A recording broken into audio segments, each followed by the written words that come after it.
มา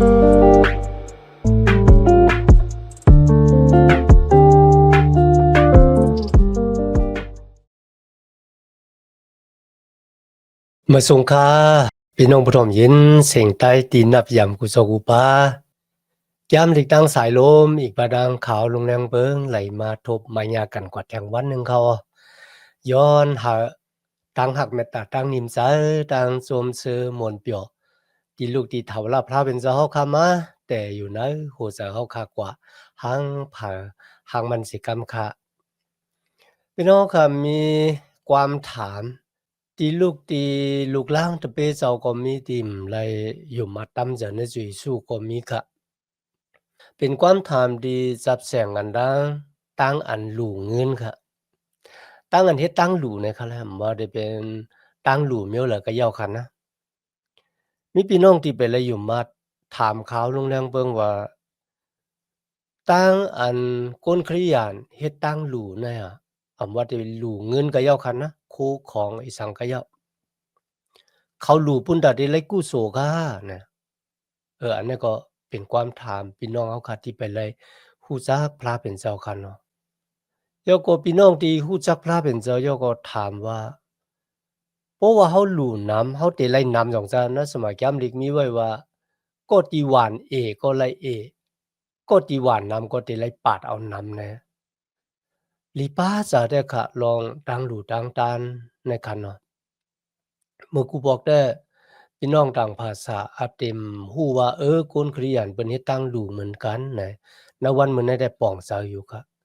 เมื่อถามมาจังไหนกันนะเฮ็ดให้ฮู้ว่าพี่น้องเขาฮู้ว่าคนอยู่มาดนั่นก็คริยันเนี่ยเขามีตั้งอันเฮ็ดตั้งดูดังต้านอยู่นะที่เขาเฮ็ดนั่นน่ะเขาคาไลกุโสและเขาหลู่ฮะนะพี่น้องค่ะนะสมัยแก้มลีพระเป็นเจ้าไลลัดนี่เฮานะร้องได้ครับ ที่เฮาคาเฮ็ดตั้งลูกบ่ได้เป็นลูกเงินโคของปิดจิอกจามักเข้าโรงน้ำเนี่ยเฮาลูกก็ปือว่าเฮาคาไล่หาบเหี่ยวครับไล่หาบอีสังขะละเนี่ยอันนั้นก็เป็นตั้งเกกช็อตจะเฮาคาลูกปุนตะดีไล่หาบตั้งเกกช็อตกุยคาเฮาคาไล่หาบตั้งเกกช็อตเหี่ยวเฮาคาจังไกเฮ็ดตั้งลูกมันอาจจะแปลกเปิงกันดังหลายภาษาเฮ็ดปุนตะดีไล่กุยกาในซ้ำไล่เหี่ยวไล่ตั้งเกกช็อตเหี่ยวไล่พรหลีมังกลาเหี่ยวจังไกลูกบรรพระเป็นเจ้า มีตั้งแปลกเบิ่งกันจังไหนกำาได้ที่พี่น้องคริยานถามมาว่าตั้งอันเฮ็ดตั้งหลู่ในเหมือนจั่งตั้งอันหวานซื้อพันเม็ดพันบ่หวานเอไล่ปาดเอาเอบ่หวานนำก็ติไล่ปาดเอานำนะพี่น้องค่ะที่ในสละบ่รู้ซับแรงสร้างล่างนี่เฮานะ2โครินธ์ค้าน8ค่ะแต่จาติข้อที่8กว่านะครับนะลาถึงลองแห้งเจอค่ะนั่นก็ตั้งอันใจเฮาใครหลุดใครต้านนะครับแหละ ก็เพื่อสังกุนคริยันซ้ำคาลูคาต้านขลาดใน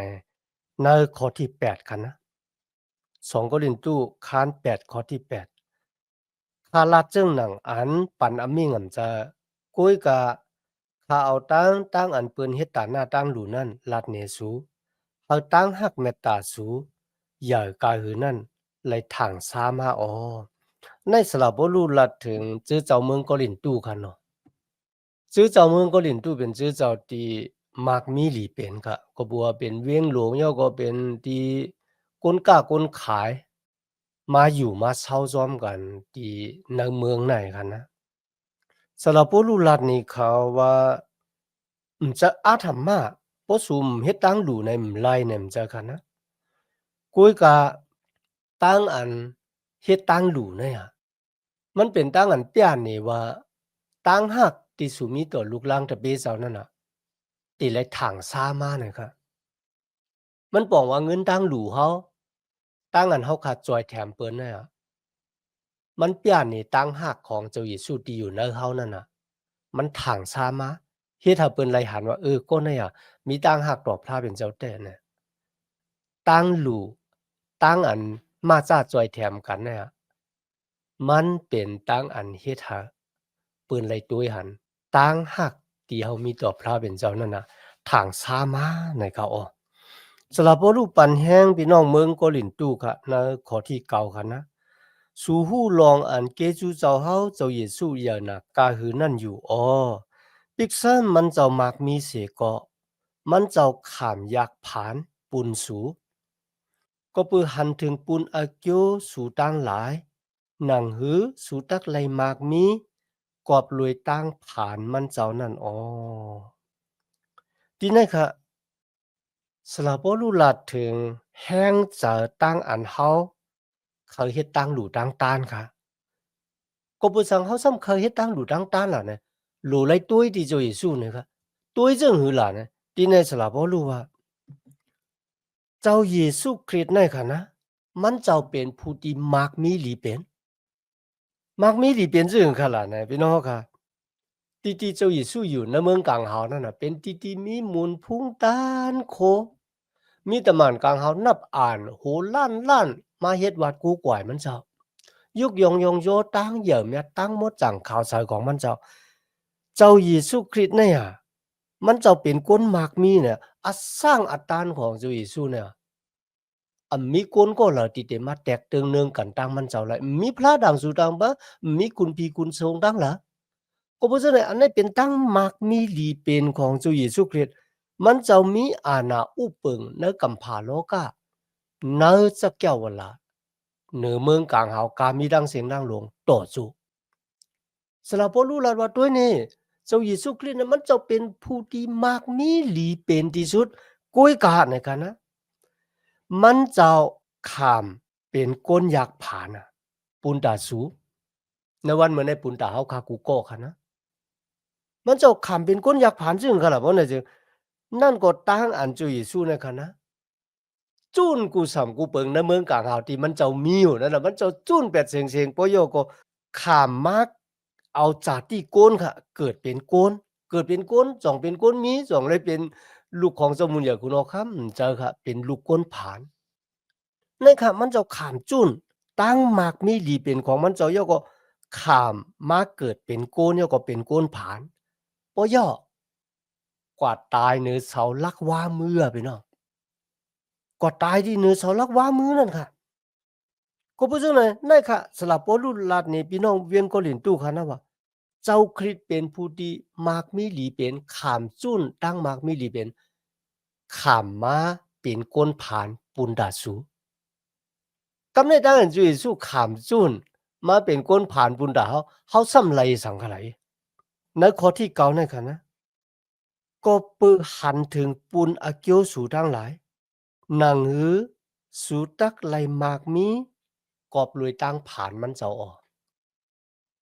ปูนตาเฮาที่เป็นก้นมากมีก็เปิดตั้งผ่านเจ้าเยซูคริสต์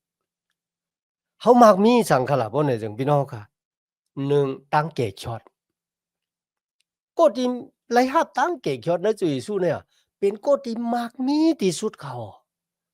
เงินดังกำผาโลกาเนี่ยมาซื้อเอาตั้งเกกช็อตนั่นแหละเอาตั้งกำตั้งจ้างเฮามาแลกเอาก็นั่นแหละเอาตั้งหลู่ตั้งตานเฮามาแลกเอาก็นั่นแหละก็เพราะฉะนั้นดังอันเฮาไลตั้งเกกช็อตในจุยสู้เนี่ยมันเฮ็ดให้เฮาเป็นคนมักมีเขาเป็นคนมักมีนะดังอันไลหับตั้งเกกช็อตนะตั้งอัน ไล่ขามตั้งอันพระเป็นเจ้าหาบขามว่าเขาเป็นลูกของพระเป็นเจ้าฮัลโหลพี่น้องมันจะลูกสะเท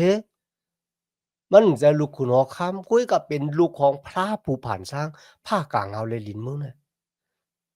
หรือเช่นนั้นกล้าค่ะนะเฮาคำมากมี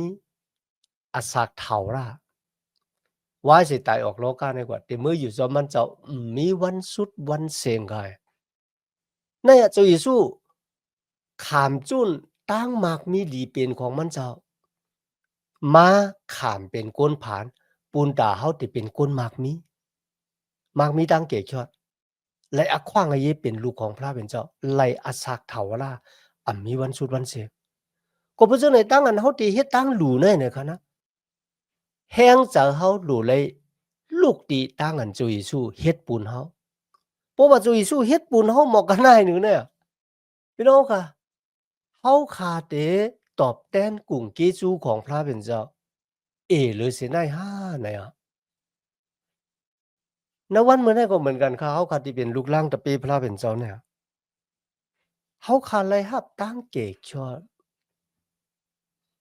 มีอาสร้างอาตานเป็นลูกของพระเป็นเจ้ามีอาศักเถาละตายออกโลกาในกว่าวันแล้วก็ไล่รับกำเดียวเนี่ยที่เฮาขาอาศักลิบอยู่ในโลกาเนี่ยตั้งอันเฮาขาเต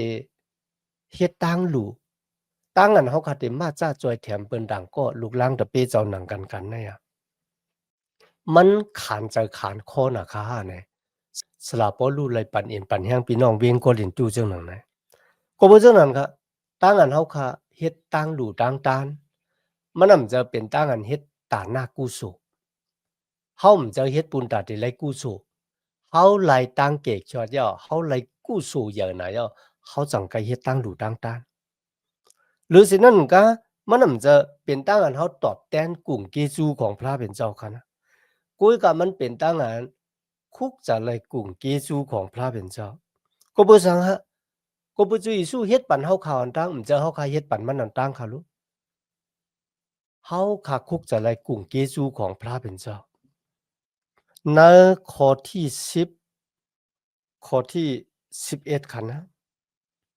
สลาปอลูลาดว่าเจเมื่อปีกายบุญน่ะสุดังหลายว่าสูมีตั้งคับใจบุญดาเดลูเงินเมื่อจอยแถมลูกล่างตะเปเจ้าที่เป็นคนอยากคนผ่านในเวียงเยรูซาเล็มก็บ่จะในตั้งอันสูมีเจ้าเจตนาที่จะใครเฮ็ดตั้งหลีนั่นน่ะอย่าไปมีตั้งว่นจะใครจะกันนานก้อยก้อยก็เฮาเฮ็ดเฮาพอนำพอตัวมันไหนคะนะ ที่สูมียังอ่านข่าวหลูนั่นน่ะในวันเมื่อไหร่เฮาสูเฮ็ดให้มันอ่องเมียงตาเนี่ยก็พี่น้องค่ะพระเป็นเจ้ามันจะว่าใครเงินเฮาคานาโปนเนี่ยมันจะค่ะนะที่นั่นสลาบ่รู้ว่าเฮาเฮ็ดซ้อมหนังที่เฮาว่นจะใครเจ้าไว้ปู่มาเฮาได้รู้หนึ่งเหงเฮาอ่านไว้ซึ่งหนังคือเนี่ยเฮารู้ซ้อมหนังเจตนาที่เฮามีใจเขาพี่น้องค่ะที่นั่นค่ะนะพระเป็นเจ้า พระเป็นเจ้าเอาที่เฮามีค่ะเฮาตับโลกว่าหิมเงินก็นั่นกว่ากูเงินก็นั่นมาปุนตาได้รู้นะตับโลเฮ็ดจังหนังนั้นครับพระเป็นเจ้าเข้าไล่ที่เฮามีอยู่กันนานกวยน่ะว่าที่เจ้าเยซูอามนั้นก็เป็นแม่ไม้ค่ะเนาะมีก็รู้เซ็งๆลุยดังที่สัตเทดังหลายเนี่ยมีเงินนำให้แม่ไม้ค่ะกวยก็เขาหัดรู้เซ็งๆค่ะลูกกวยก็แม่ไม้มีอินเนะปุนตาได้เล่งอาสากโตเจ้าเก่าปุนตาวันเมื่อพุก พี่น้องค่ะเขารู้เสียงๆที่นั่นจะเยซูอ้ามเขาค่ะนะอ้ามก็แปลว่าเขามีตั้งอยู่ว่าพระผู้ใหญ่แม้และสูงสุดเนี่ยมันจะติอามาขามอาสาของเขาก็บัวมันจะผ่านสร้างให้เป็นคำว่าซ้อมหนังหางผางมันจะรู้เลยตั้งหากตั้งอยู่สิกูยำและตั้งสีอยู่ดอกพระเป็นเจ้าสลับบ่รู้ลัดไว้ในข้อที่13ถึง15กันนะที่ในเฮาคาเลยหันว่าพระเป็นเจ้าหาลูกล่างตะเปเจ้าเนี่ยผ่านเนะขิงเดียวกันกูก็ค่ะนะ เมื่อสูเป็นก้นมักมีหลีเป็นวะก้นต่างก็เป็นก้นผ่านสู่ก็หลูมาจ้าจอยแถมเขาก็บ่สั่งวันหนึ่งบ่ว่าสู่เป็นก้นผ่านมามีเงินมีคำมาก้นดังหลายที่สู่ยามจอยนั้นก็ติไหลขึ้นมาจอยสู่ขึ้นมันบอกว่าจอยกันกว่าจอยกันมาต่างกิจูพระเป็นเจ้าพระเป็นเจ้าเฮาคาเนี่ยผ่านเนอะขิงเหลียวกันกันนะพอเฮาผ่านเปิ้นมีบ่เปิ้นมีเฮาผ่านในปุ่นๆดาติไหลมาจ้าจอยแถมกันบ่ยอสลับบ่รู้ลัดถึง ในเถินแรงค่ะนะที่พระเป็นเจ้าปั่นเขามุ่นมาหน้ามาที่กุนมิวอิเซลาพระเป็นเจ้าลาตีเขาว่าหนึ่งก็เขาเก็บ3 เปต่อ1วันไหนคะเลยกุ้ยกับหวังก็ลบผ้าเหยอะมีดังถังเถิมเนอะพระเป็นเจ้าเมื่อผูกพระเป็นเจ้าปั่นลงไม้เบอเขาหลูกเก็บไว้บุญดาเมื่อผูกกันนะเผื่อเก็บไว้ฮะถึงเมื่อผูกมากกว่าเนากว่าให้นั่นนะพระเป็นเจ้าปั่นอันใหม่มาดาสิพี่น้องค่ะนั่นลองในก่อเฮ็ดให้คุกจะไรสัตว์เทก้อนหนึ่งมันหลูเงินน้ำตัวบ่พี่น้องนะเจอเจ้านั่นน่ะถามว่าอาโลสูหลูเงินนำมอกกันายเนี่ยซุ่มผาหน้าเนี่ยพี่น้องครับว่าจังค่ะขาตักออก พระเป็นเจ้าซ้ำตักเสริมากำไหนนะก๊อกพระเป็นเจ้าติตักเสริเขามานั่นน่ะมันเหย่อเลยก๊อกของขาติตักออกกว่ามันบอกว่าพระเป็นเจ้าเนี่ยยามเป็นนีพะเลาค่ะนะเพราะว่าเฮาขาเฮ็ดโดยตั้งหักที่มีต่อมันเจ้าเนี่ยเจ้าเขาวันไหนค่ะนะเฮาขาโลเป็นก็ที่มีเจ้าที่หัดเฮ็ดหวังก็ว่าอาคำหัดปันกติจะเจ้าว่าปีในคาได้หลู่เงินกันได้กันได้นะพี่น้องค่ะลีอามจ้าค่ะนะเฮาก็ซื้อมอเตอร์ไซค์เกะเฮาก็กว่าเฮ็ดกติสัจจะเฮาก็ซื้อกาเฮาก็ซื้อตู้เย็นพร้อมจ่ายกำเหลียวค่ะเนาะเขาก็เฮ็ดกติสัจจะเหมือนกันพี่น้องค่ะอันนี้ก็ลีป้าเจออยู่ค่ะนะหรือฉะนั้นก็ค่ะในเมื่อละถึงเงินตังหลู่เนี่ยหวังก็ว่าเฮาหลู่สิปูนึงปูเนี่ยป้อกว่าเนี่ยกุยกาตีนไหนค่ะนะสละป้อรู้ลัดว่าเฮาหลู่ปันจอมหนังสู้เกจูที่พระเป็นเจ้ามีต่อเฮา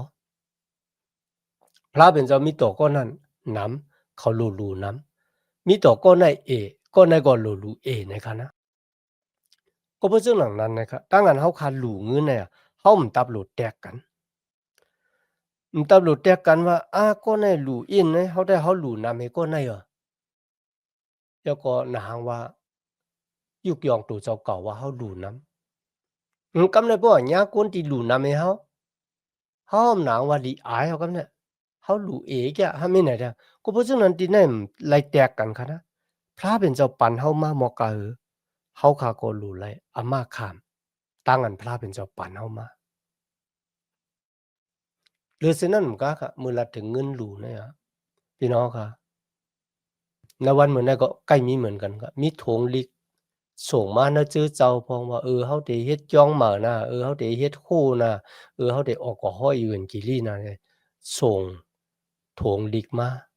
ปูนดาวค่ะได้รู้ลีกะค่ะกุยกะพี่น้องค่ะหวังปอกมันเหมือนเจิงอาถรรพ์มาแปดหรือฉะนั้นก็ค่ะนะเงินที่เฮารู้กว่าเนี่ยเฮารู้ฮู้ว่าจ้องเขาเอากว่าจ้างเนินหน้าที่การงานพระเป็นเจ้า จอมหนังตีเขาไล่แต้มหมายไล่แต้มถึงเฮาเนี่ยก็เพราะฉะนั้นเราหลู่ๆเงินดีก็ดีหับท่ามนาการพระเป็นเจ้าแท้ๆเฮาหลู่ๆเจังนั้นครับในข้อที่20ข้อที่21ครับที่แนวคาไลหันสลาปอลูเนี่ยไว้สติในลองเงินในแท้ๆค่ะนะว่าอะเงินเนี่ยมันหมอเฮ็ดให้กวนเฮาล้มลงในหัวตะแปดเจ้าเขาจอมหนังที่เฮาคาหันกันนะ ที่เฮ็ดให้小อุบจื้อเจ้าห้าแต่เจ้าเอาพี่น้องคริยันเนี่ยมีอยู่3มิ้วในคันนะที่แต่มันกลในล้อกาในป้าเหมือนกันที่เขาฆ่าหันปีศาจน่ะ1อันที่1นั่นก็กามาตนากิเลสะเนาะนางยิงห้ากวนจ่ายห้าเนี่ยก็ที่เป็นเสียอุบจื้อเจ้าเนี่ยไหลไว้สติกำนำเป็นกวนจ่ายค่ะนะล้มลงในลองกาเมสุอันที่2ก็ลองเงินค่ะอันที่3ก็ลองหมุนสเล3มิ้วในคันนะ ก็เพราะฉะนั้นพระเป็นเจ้าปันสติฟังสติในหลวงได้เงินเป็นเมียวหนึ่งที่เฮ็ดให้ลูกหลางตะเปเจ้าล้มลงในหัวตะแปดสละบ่รู้ลักแหลมค่ะนะมันเจ้าเผยขนาดนั้นมันเจ้าติตู้ค่ะก็บ่ซะก็บ่ติตู้เนี่ยเจอเจ้าเวียงก็ดินตุตำเจ้านะเขาเจ้าก็เหลียวให้คันเนี่ยเจ้าค่ะลองเงินนั่นว่านั่นน่ะสละบ่รู้เจ้าแทงก้อหนึ่งอะเจ้าแทงก้อหนึ่งที่เป็นพี่น้องที่ตำเจ้าอะไรนะครับกว่าจอมติตู้ แล้วก็มีทางโก้งครับที่จื้อเจ้าเลือกต่างเขาขึ้นมาให้กว่าจอมสลาปอลูเขาบุญแต่เดียวเอาเงินกว่าส่งที่เวงเยรูซาเล็มกันนะพี่น้องค่ะลองเงินเนี่ยเป็นรองยาก็พูดซึ่งทางนั้นก็เอาคาไลหันที่ไหนว่าเพราะว่าเป็นรองที่จับแสงกันนั่งการเงินกันนะอย่าไปยิบก็เหลียวที่เอสุดมัน3ก็มันจะว่ามันตั้มจะวางจะมันจะกันนะก็บัวเงินในเขายิบกูวันค่ะลูก trời côn mình trời linh này tập lũ quay trời trụ châu cầu có bữa trước này là bố lu lắc lẻm nơi loang nàyเขาให้โกนอันที่1ก็ตั้มจะวางจะแหละเป็นโกนที่ซื้ออยู่อันที่2ก็ อำหาหยิบเงินก็เหลียวหยิบเงินหลายก็ปุนตาเดเก็ดขีให้กังเขาเนี่ยเฮาป่นเสลองตั้งดิมลักสลาปอรู้ว่าเฮาซื้อโยต่อพระเป็นเจ้ากวยเหมือนกันเนี่ยเฮารู้เป็นคนที่ซื้อโยในสายตาของคนเนี่ยเขาก็เพราะฉะนั้นนะวันเหมือนนะครับเขาค่ะที่เป็นลูกหลางตะเปเจ้านั่นด้านเจ้าจ่ายเงินเจอเจ้าก็เย้าค่ะเงินที่เปิ้นรู้มาปุนตาเดหาบทำนาการพระเป็นเจ้าเฮาค่ะรู้เลยเจ้าซื้อโยค่ะในข้อที่16ข้อที่23อะเนาะตั้งข้อที่23อะติตุเป็นคนที่ศึกซ้ำจำใจกันตั้งสลับปอลูพี่น้องเวียงก็หลินตู้ก็ไว้ใจเขาในข้อที่18-19อีกบาดังพี่น้องแทงก้อหนึ่งครับที่มีชื่อเสียงหลีนะครับนั่นปองว่าเป็นคนซื้อโยนั่นค่ะนะหรือเสียนั้นก็มีแทงก้องที่ชื่อเจ้าเลือกต่างเขาขึ้นมาที่นั่นค่ะสลับปอลูลาดไว้ในข้อที่22ว่าเป็นก็ที่มีตั้งคัดเจอเกียวซาค่ะในการงานของพระเป็นเจ้าค่ะนะมีตั้งคัดเจอเกียวซาแต่ก็เพราะฉะนั้นสลับปอลูลาดในข้อที่24ค่ะนะพี่น้องเมืองก็หลินตู้เอ้ยนะครับสู่โลเลยเปียในตั้งหักของสูที่สูมีต่อเจ้าเยซูคริสต์โดยตั้งอันจอยแถมลูกล่างตะปีเจ้าหนังกันในเขามันปองว่าจึงค่ะล่ะนะมันปองว่าเฮาคาลูเป็นก็ที่จุนหั่นนะเต็มใจบุญตาได้จุนลองที่เฮามีเงินค้ามาคู่ของหาบุญตาการงานของพระเป็นเจ้าเฮาหลุดจุนหั่นนะลองได้ก็เฮ็ดให้คุกจัดไรคนชายก็หนึ่งมันหักไม่ยิงก็นั่นน่ะครับกุยก็บ่ถึงขิงที่โหลดจุนมาเนี่ยมันห่ำจุนไรค่ะมันละจึงค่ะล่ะว่าเนี่ยจึงเฮาหักสูนาในคันนะอำว่าน้ำสมุกตะลามันได้กว้างมันได้ใหญ่จังเฮาได้ลุยข้ามกว่าสูอำว่าน้ำมันได้ลึกมอกะหือก็ปุ่นตาสูเนี่ยเฮาได้ข้ามเฮาไลลอยมันได้สูงมอกะหือก็ย่อน้ำปังหลายฮะอำว่าได้เป็นปังหัดทรายลงมันได้กว้างใหญ่มอกะหือก็ย่อเฮาได้ป่นมันกว่าสูบ่ย่อกำเลินสุดมาจังว่ามือผูกบ่พ้นมาข้าได้มือหาสู่พี่น้องค่ะด้วยลัดความใหญ่ความหลวงเนาะบ่พ้นมามือผู้เข้าของไกมือสูบ่พ้นมาก็มันป้องว่ามันมือโป้ว่าฮักแต่บ่ไหนจังพี่น้องค่ะมันจะจังหนังไหนเต็มจะพร้อมบุญดาได้จุนกุสังกุเปิงอันนั้นเป็นตั้งหักสลับบ่รู้ว่าเฮาโหลดจุนกุสัมกุเปิงเปียออกมาว่าเฮาฮักพระเป็นเจ้าที่แต่มันน่ะว่าเฮาฮักพระเป็นเจ้าบ่กล้าก็ต่างหากที่เฮามีต่อพระเป็นเจ้าที่เฮาเปียออกมานั่นน่ะหรือเสที่จุยสู้เปียนี่เฮานี่สลักว่ามือกันเนาะข้ามตามบ่ได้ไปตางเฮา ปุ่นดาวเดลัยขามด้านปุดว่างควางหลอดปันบัวตะเป็ดป่นเสอาณาพีให้เพื่อให้ตามมาเป็ดเนื้อหมอไพ่ก็ได้หลวงปอยอดจุยสู้ตายไว้เหมือนกันวันที่3มันจะลูกกระทั่งตายขึ้นที่มาเฮียถ้าเขามีตั้งมันจ้ะโอ้ไว้เสียตายกว่ายังมีแทงอาสังเตนะจะวิ่งเงียนเขาตีมืออยู่จอมมันจ้ะก็ที่ลูกกระทั่งตายขึ้นที่มาปันก็ที่สารในยุ่มเลยก็เปิดตัวมันจะลูกกระทั่งตายขึ้นที่มากนะเนี่ย ก็เพราะฉะนั้นพวกก็แตกด้วยด้านเฮาขับปั่นในด้านจุ้ยสู้ปั่นเฮาขับมันกว่ากันก็หูก็ต่างกันเนาะกว่ากันไกลแท้ๆนะครับก็เพราะฉะนั้นในวันเหมือนในกันนะณจุดตาสักของเฮาคันเนี่ยเฮาก็จัดเซด้วยว่าเฮาขาหมอเข้ามามีบุญมีส่วนในการงานของพระเป็นเจ้าณดังอันช่วยแถมพี่น้องเฮาซึ่งหนังมันจะเงินไว้คันนะพี่น้องค่ะอะขิงข้าวยามค่ะเฮาหมอเจออะขิงข้าวยามที่ได้ปันเอ็นปันแห้ง นั้นก็กว่าลีกว่าจ้าพี่น้องอุยก็อุยเสคนที่อยู่ในห้องยาที่อยู่มลีกินหวานหรือฉะนั้นก็สติปัญญาที่เฮามีกันนะการงานดีในจื้อเจ้านั้นก็การงานที่พี่น้องเฮาหมอเฮ็ดเฮาก็จอยเขาซ้ำแทงรองหนึ่งครับเอ็นแห้งครับ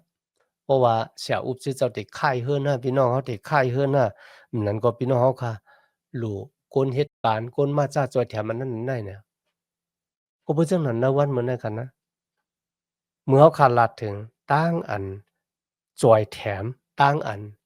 หับทำนาการพระเป็นเจ้ามันมีหลายส่ำหลายเปิงเฮาคักเข้ามามีบุญมีส่วนหลายแต่ๆกันนะกำได้มาถึงค้านเก่าครับข้อที่1ถึง5ค่ะนะทีนี้สละปอลูลัดที่จื้อเจ้าเวียงกอลินตู่ค่ะนะว่าข้าเนี่ยกั้นอามสูเนี่ยค่ะนะอามจึงค่ะล่ะนะพี่น้องเวียงกอลินตู่เนี่ยเขาเป็นคนที่มีตังคัดเจอแล้วก็เขาเป็นคนที่มีตังหักหรือฉะนั้นการนะลองตังจุ้นเนี่ยก็เขาขามจุ้นกูสำกูเบิ่งอำว่าเงินว่ากินข้าวยามว่าเอ็นแห้งตู่เจ้าเก่าอะเนี่ยสละปอลูอามเขาเลยสละปอลูว่าจังว่า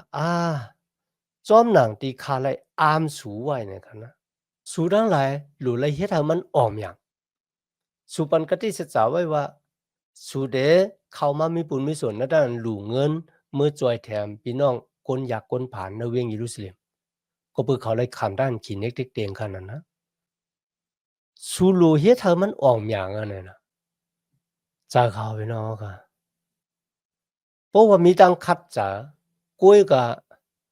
เฮ็ดให้มันอ้อมหยังนั่นน่ะพี่น้องค่ะ สำหรับบ่รู้ว่าบ่เฮ็ดจั่งหนังไหนแต่当然较啱數นั้นแต่มันยาวหลายๆอะนะครับนะมันยาวหลายกว่าเหมือนกันนะครับนะพี่น้องเว้งมาเกตตอนนี้เนี่ยเขาได้วางข่าวว่าข้าเป็นคนขี้แปดในนะสูติดตกซุมนลองตั้งหยุ่มย้ำนลองในกวยเหมือนกัข้าก็ได้เลยขำตั้งอันดีอกดีอายปะอ๋อตั้งเกจูพระเป็นเจ้าแต่ขันนะ ก็เป็นเรื่องนั้นนะครับสำหรับบ่รู้จึงลาดในข้อที่3ข้อที่4กันนะเฮาจึงไล่ส่งกลเหตุการณ์ในมุกซุมเฮากว่าจู้สวนตั้งติดตู้คันเนาะสั่งเจอเจ้าเมืองเกาหลีตู่ว่าให้เก็บเงินไว้จะว่ากวาดถึงยาก็ต้องให้เก็บเงินเลยจะกันนะมีดังนั้นตั้งเกจูพระเป็นเจ้าในวันเหมือนไหน ลูกหลางตะเปเจ้าเฮาขาหลุไหลเข้ามามีบุญมีส่วนเหมือนจั่งเจ้าเวียงก็หลินตู้มาเกตอนนี้เนี่ยเมื่อเขาเก็บเงินไหลเอาค่ะสละปอลูอีกบาดังติตู้แล้วก็พี่น้องที่ตำจากไหลแล้วก็พี่น้องที่คนน่ะชื่อเจ้าลึกต่างเขาไว้นั่นน่ะเขาก็ได้ป้ากันเข้าว่าที่เวียงเยรูซาเล็มปุณตะได้เอาเงินมือจอยแถมลูกหลางตะเปเจ้าที่ตกอยากตกผานในเวียงเยรูซาเล็ม พี่น้องครับมีเผอที่อยู่จำเขาเดี๋ยวเขาหันว่าเขาหมดจอยแถมเขาว่ากินข้าวยามเอ็นแห้งเงินคำไหนเขาขาดเจ้าสู้เกจูติพระเป็นเจ้าป่านเขาเข้ามามีบุญมีส่วนในการงานของมันเจ้าค่ะพรหลีมังกลาตีลูกตีพระเป็นเจ้ามานั่นน่ะมุงมองเสตาก็เมื่อเขาขาเฮ็ดลุยตั้งหากตั้งอยู่เสกุยามและตั้งสีอยู่ดอกมันเจ้าเนี่ย พรดีมังลากามีตักโตขอดเพียวถึงณจุดอาสักของเขาค่ะห่างค่ะมีดังนั้นดังเกจูพระเป็นเจ้ายันที่มาเห็นแก้มดีกว่าซ้อมกันในวันเมื่อไหร่ค่ะย้อนหาตั้งหักเมตตาตั้งนินจาตั้งสมซื้อมนเปียวตีลูกตีถาวราพระเป็นเจ้าเขาค่ะมาแต่อยู่ในหูเจ้าเขาค่ะกว่าหังเผอหังมันเสกรรมค่ะมาสุงค่า